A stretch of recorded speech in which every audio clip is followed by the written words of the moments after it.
Hey there. So something we talk a lot about at the Skinny platform is clarity, because you can't have a really strong book without a clear message, right? And of course, clarity actually starts with a much deeper journey on the inside, which is my favorite.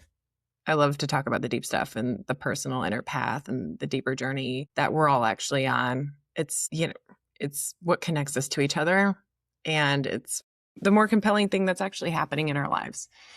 So when you're stepping into thought leadership and writing a book, something that we've actually seen time and time again is you're usually embarking on a pivot in your own career. And in your own story arc, you're likely graduating from one archetype and beginning a new journey to become another archetype. I'm going to step back. Let's talk about archetypes.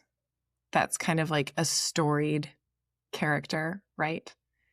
The king, the sage, the mentor, the teacher, the warrior, the mother. There's so many different archetypes, and it's okay if you have a nuanced word that really fits what you feel like you've been through and done.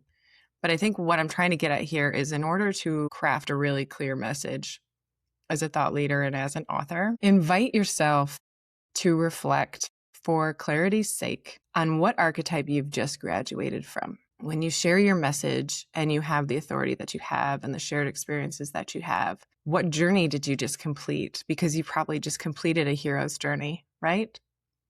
What dragon did you slay? And what archetype did you really embody fully? And now realize that you don't have to be that archetype. It's so a part of you that you don't actually have to put too much energy towards it. You've already gained all those tools and gifts, and you don't even need to focus on it anymore. But you can guide usually other people into the journey of whatever that was. A lot of our authors and thought leaders are obviously stepping into an archetype, usually around becoming the sage and the teacher and the mentor. It usually fits. It does not have to be the case, so don't force the shoe to fit. But that's what we see a lot, and it comes with that wisdom of time and experience and being ready to settle into the archetype of teacher, of sharing wisdom, of getting to guide others and find that fulfilling and not needing to necessarily do it yourself. It's it's a calmer energy, right, than probably the archetype you might have just graduated from. And I say this as an important stop in the journey of clarity for your message, because you need to understand from which seat you speak. It's not something you need to make a part of your message necessarily. You could.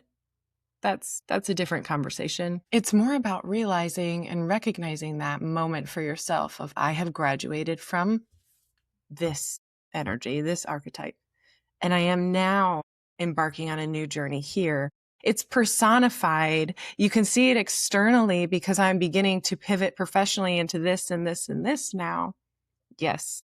But there's a deeper energy underneath all of that, and that's the archetype shift. And the reason this is key to clarity is because if you can acknowledge those deeper layers, you're creating inner clarity. You're lining up that deeper inner connection. It's self-awareness times 10, because you're seeing it, you're conscious of it, and then you can embody it, and it will come out in your message so much more clearly. People will be able to feel it and connect with it, and you don't have to really say it.